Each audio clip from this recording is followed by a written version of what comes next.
कुलधरा गांव के लोग रातों रात कहाँ गायब हो गए? क्या इस गांव में रहते हैं भूत? जाने इसका रहस्य। राजस्थान में स्थित कुलधरा की कहानी काफ़ी मशहूर है। आइए जानते हैं कुलधरा गांव के लोगों रातों रात कहाँ चले गए। क्या यहाँ पर भूत रहते हैं? एक देश के इतिहास अत्यंत प्राचीन है और यहाँ कई रहस्यमय और अनसुलझे पहलुओं को लेकर चर्चा होती है।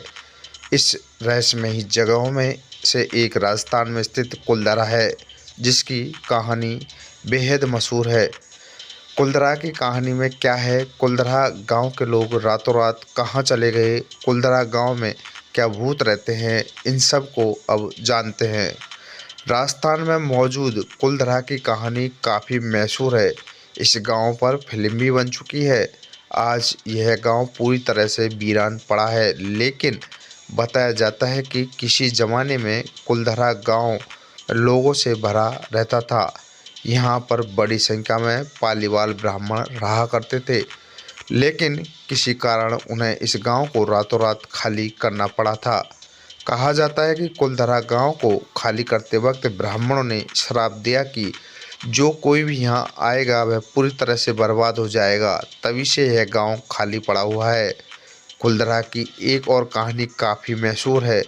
बताया जाता है कि यहाँ का चौकीदार सालिम सिंह कुलधरा गांव के एक ब्राह्मण की पुत्री शक्ति मैया से शादी करना चाहता था, लेकिन शक्ति मैया से उसकी शादी नहीं करना चाहती थी। इस दौरान सालम ने गांव में रहने वाले लोगों को धमकी दिया कि अगर शक्ति उससे शादी नहीं करती है तो वह सभी लोगों को मार देगा, जिसके डर के कारण यहाँ पर रहने वाले सभी ब्राह्मणों को कुलधरा गांव खाली करना पड़ा।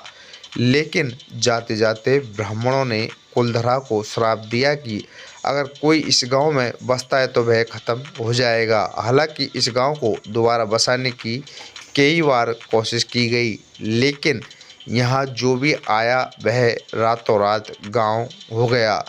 आज तो कुलधरा गांव में कोई नहीं बसा। यह गांव पूरी तरह वीरान पड़ा है।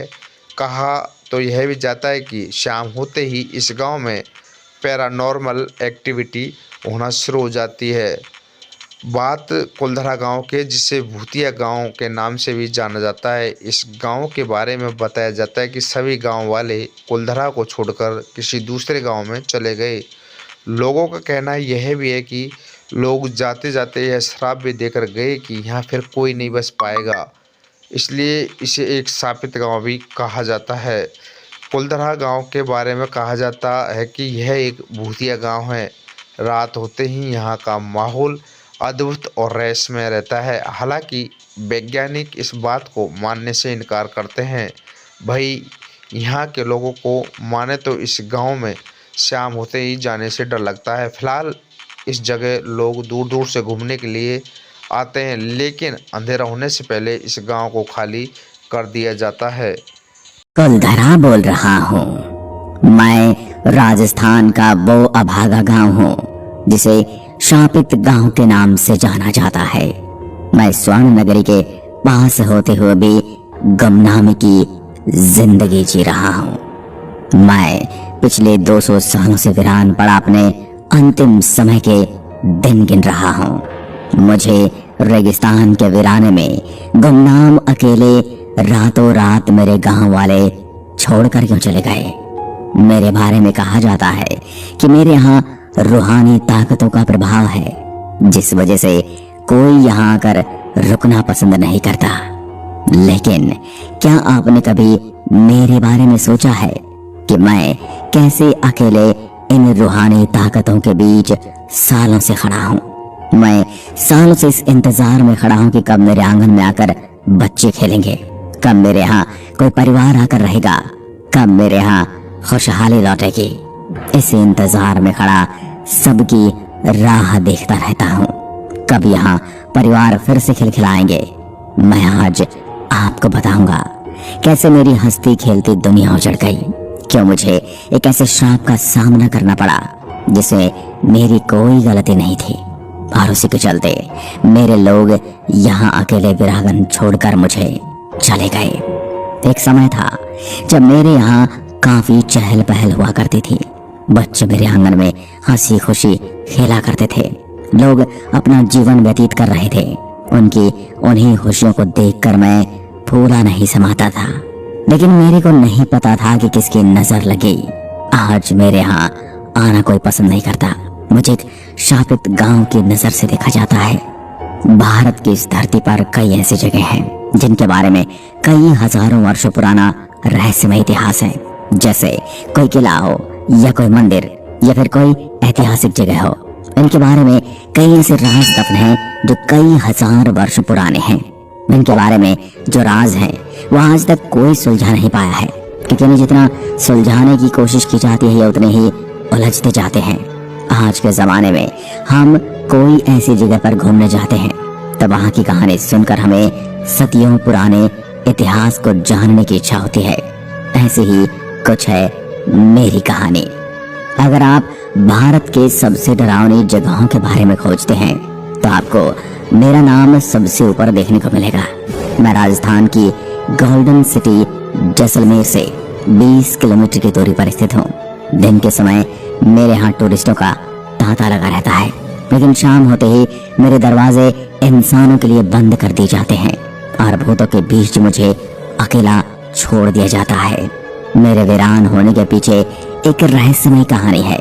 इतिहासकारों का कहना है कि मैं पालीवाल ब्राह्मणों का गांव हुआ करता था।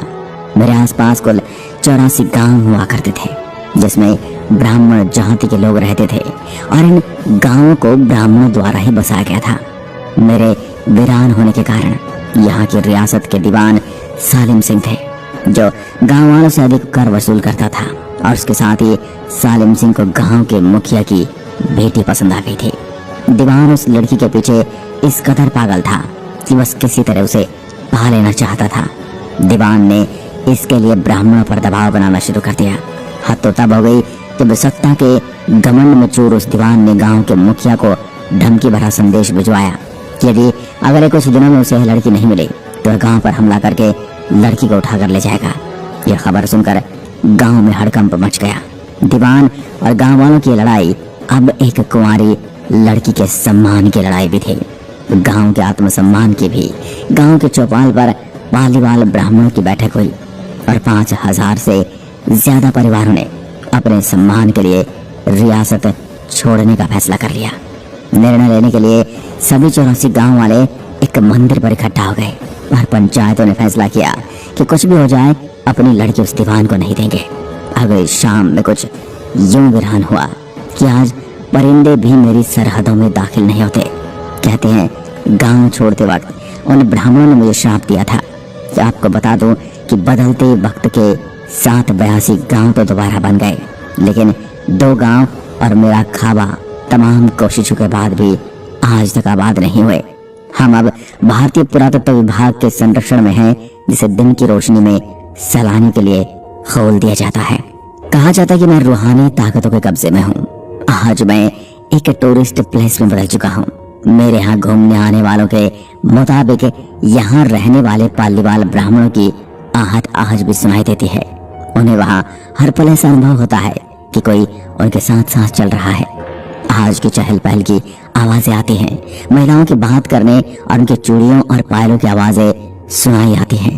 प्रशासन ने मेरी सरहद पर एक फाटक बनवा दिया है, जिसके पार दिन में तो सैलानी घूमने आते हैं, लेकिन रात में इस फाटक को पार करने की कोई हिम्मत नहीं करता। मेरे यहाँ एक मंदिर है जो आज भी श्राप से मुक्त है। एक बावड़ी भी है जो उस दौर में पीने के पानी का जरिया थी। एक खामोश गलियारों में उतरती कुछ सीढ़ियां भी हैं। कहते हैं शाम ढलने के बाद अक्सर कुछ आवाजें सुनाई देती हैं।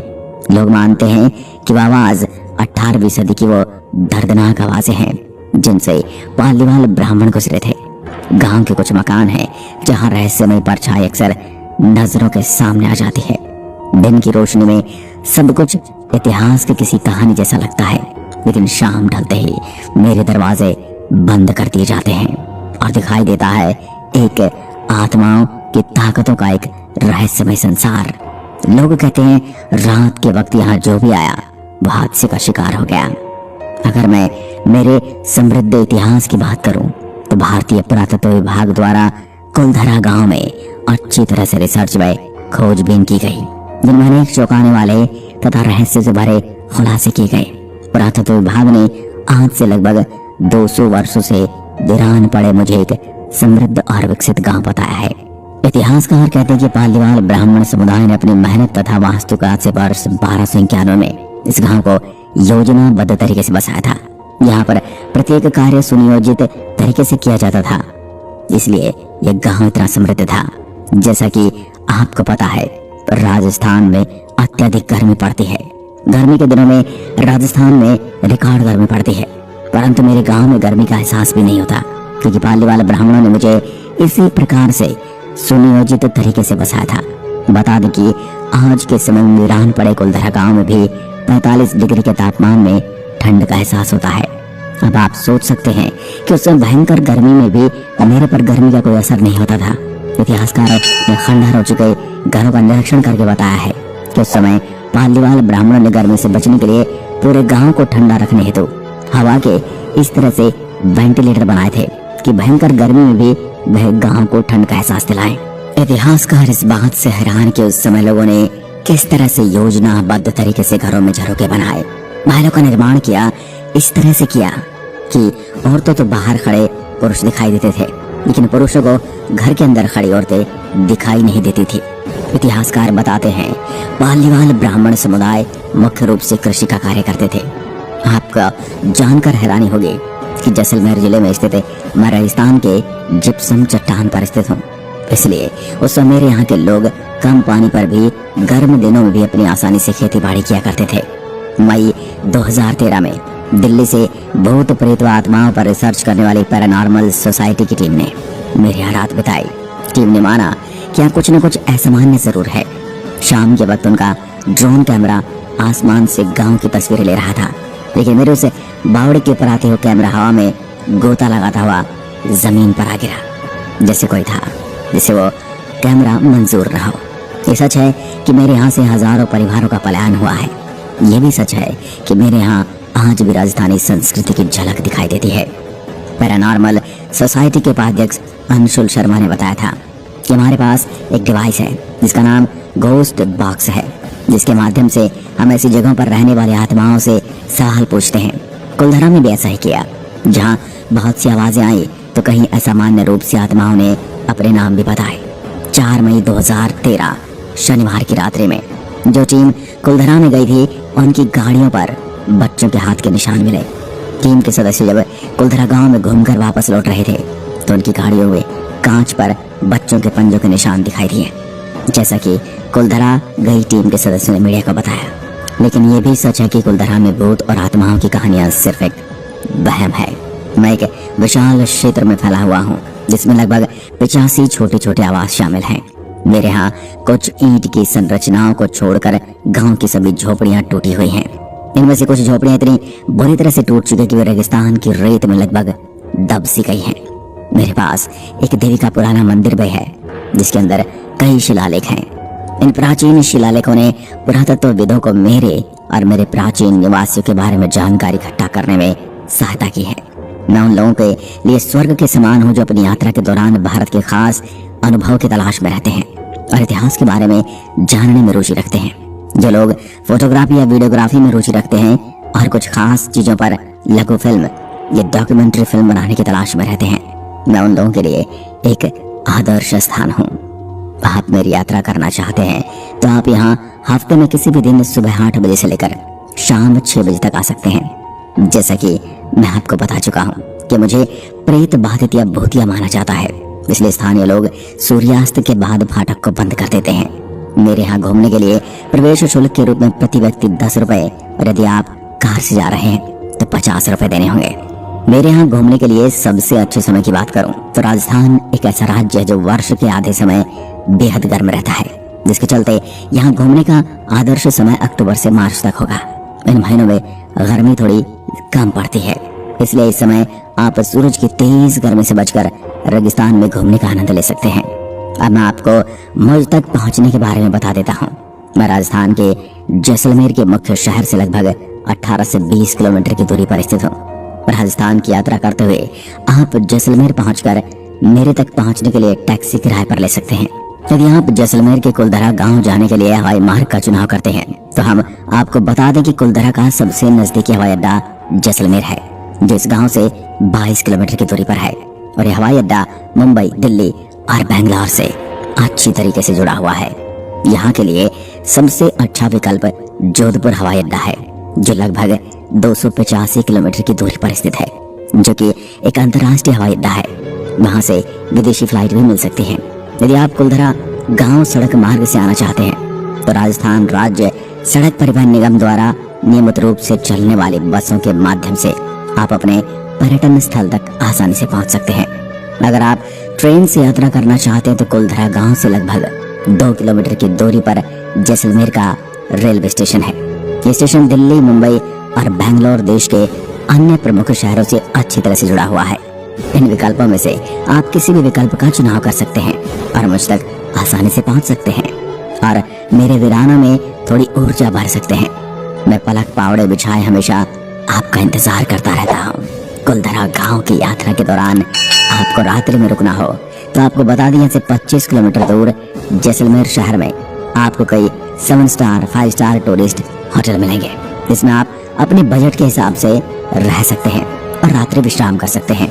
कुलधरा गांव की यात्रा के दौरान आपको नाश्ता और भोजन के लिए जैसलमेर शहर में एक से बढ़कर एक रेस्टोरेंट मिलेंगे, जहां पर राजस्थान के प्रसिद्ध प्याज कचौरी, मिर्ची बड़े, लस्सी और दही बड़े मिलेंगे।